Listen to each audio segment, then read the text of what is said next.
इसीलिए हम कहते हैं असतो मा सद्गमय। और जब हम अंधकार से प्रकाश की ओर की कामना करते हैं तब कहते हैं ज्योतिर्मा अमृतम गमय। तो वो अमृत कब होता है? जब हमारी स्थूल सृष्टि और सूक्ष्म सृष्टि अर्थात सूर्य और चंद्रमा का जो संयोग है, वो सूर्य और चंद्रमा का संयोग प्रतिमास जो है, जो हमारा 360 डिग्री का हमारा समस्त ब्रह्मांड है, उस ब्रह्मांड में का जो प्रारंभ तत्व है वो है अमावस्या है। वह अमावस्या जो है वह सूर्य और चंद्रमा के संयोग से होती है। उस संयोग, वह संयोग का जो कालखंड में फिर मिथुन जो है उत्तरायण और दक्षिणायन के रूप में है। तो हम उत्तरायण में जब 13, 14 या 15 जनवरी को जब हमारे सूर्य जो हैं वह मकर राशि में आते हैं तो वह योग और महत्वपूर्ण हो जाता है। और उसमें जब वृष राशिस्थ जो हैं बृहस्पति, उनको बृहस्पति क्या हैं? वह उस ज्ञान तत्व को जो मानसिक और सूक्ष्म और जो स्थूल सृष्टि को जो प्रेरित करने वाले हैं वो बृहस्पति हैं। और वह बृहस्पति का जो उन तीनों का जो संयोग है वह आज की इस पुण्य वेला में, आज की ब्रह्म मेला में वस्तुतः यह जो समय है ये उषस काल का समय है। सूर्योदय के 1 घटी पूर्व उषह काल होता है, उसके पूर्व आश्विन काल होता है। आश्विन काल में केवल प्राणवायु का संचरण होता है।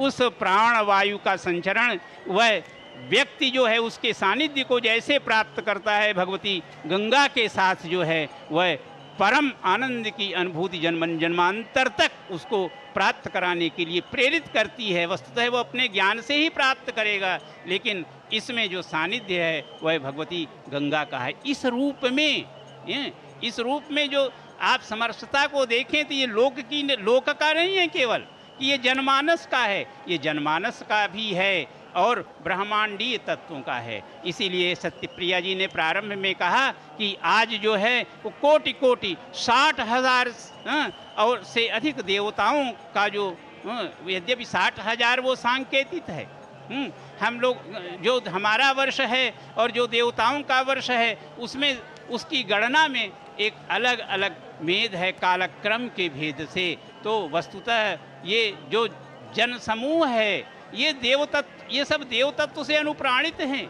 ये देवता हैं। हमारे पुराण कहते हैं कि प्रयागस्थ जो मानव हैं, प्रयाग में निवास करने वाले जो प्राणी हैं, वस्तुतः वही जो है मोक्ष को प्रदान करने वाले हैं। मुझे स्मरण हो आया हमारी इसी धरती पर, प्रयाग और काशी की धरती पर एक बहुत बड़े आचार्य हुए थे हमारी 19वीं शताब्दी में, पंडित हजारी प्रसाद द्विवेदी। उन्होंने उनका एक निबंध है महाकवि माघ का प्रभात वर्णन। महाकवि माघ के प्रभात वर्णन में वो कहते हैं कि जो प्रतापी पुरुष होते हैं उनके सेवक कम प्रतापी नहीं होते। जैसे कि भगवान भुवन भास्कर के आने के पहले उनका जो सारथी आरुण है वह अंधकार का नाश कर देता है।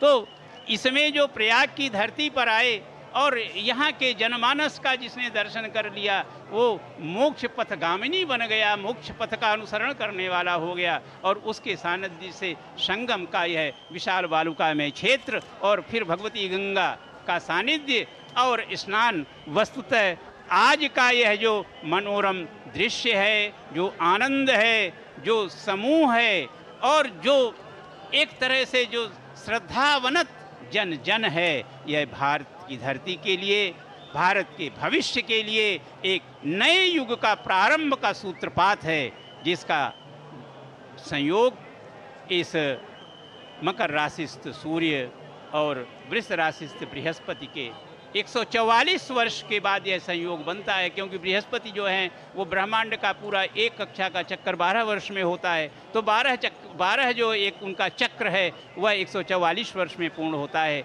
और आज यह सुखद आनंदमयी बेला जो है हम भारतवासियों के लिए सहज उपलब्ध है। जो दर्शन करे उसे भी अमृतत्व की प्राप्ति है, जो स्नान करे उसे भी है, जो श्रवण करे, अपने यहाँ सबसे महत्वपूर्ण श्रवण है। एक एक है। क्या कहा, किसी हमारे आचार्यों ने कहा कि शतम विहाय भोक्तव्यम, सब काम छोड़ करके भोजन करना चाहिए। सहस्रम स्नानम आचरेत, 1000 काम छोड़ करके स्नान करना चाहिए। और क्या क्या कोटिम विहाय दातव्यम, और करोड़ों काम छोड़ करके जब देने का कुछ अवसर मिले तो देना चाहिए।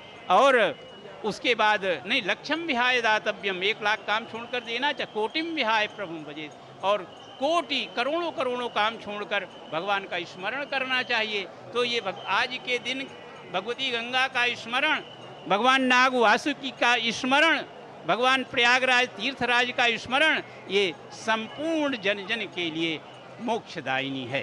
हाँ, मैं पुनः प्रार्थना करता हूँ अपने सहयोगी सत्यप्रिया जी से।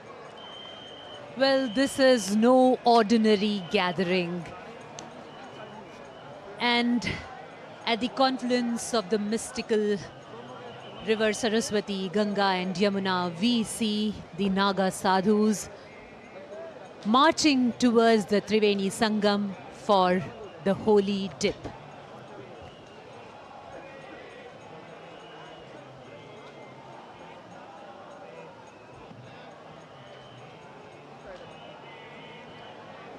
और देखिए सत्यप्रिया, कितना सुंदर ये दृश्य है जब शस्त्र और शास्त्र दोनों की विद्या जिन्हें आती है।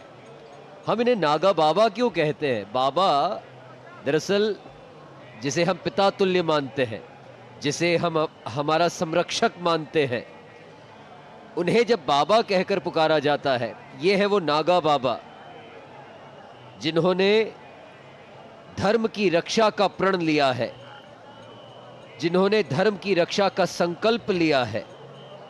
वो अपने हाथों में लेकर त्रिशूल, हाथों में लहराते हुए तलवार, पुष्प मालाएं पहने हुए, रुद्राक्ष मालाएं पहने हुए, भस्म रमाए हुए संगम तट की ओर अग्रसर हो रहे हैं। केंद्र सरकार की बात करें, उत्तर प्रदेश शासन की बात करें या प्रयागराज के जिला प्रशासन की, समूची व्यवस्था अनुशासन के साथ पूर्ण गरिमा का ध्यान रखते हुए ये अमृत स्नान का कार्यक्रम सफलतापूर्वक क्रियान्वित हो। साधु सन्यासी संत गणों के द्वारा अमृत स्नान किया जाए, साथ ही जो आम जनता है उन्हें भी किसी प्रकार की समस्या, किसी भी प्रकार की कठिनाई ना आए, इस बात का समूचा प्रबंध किया गया है।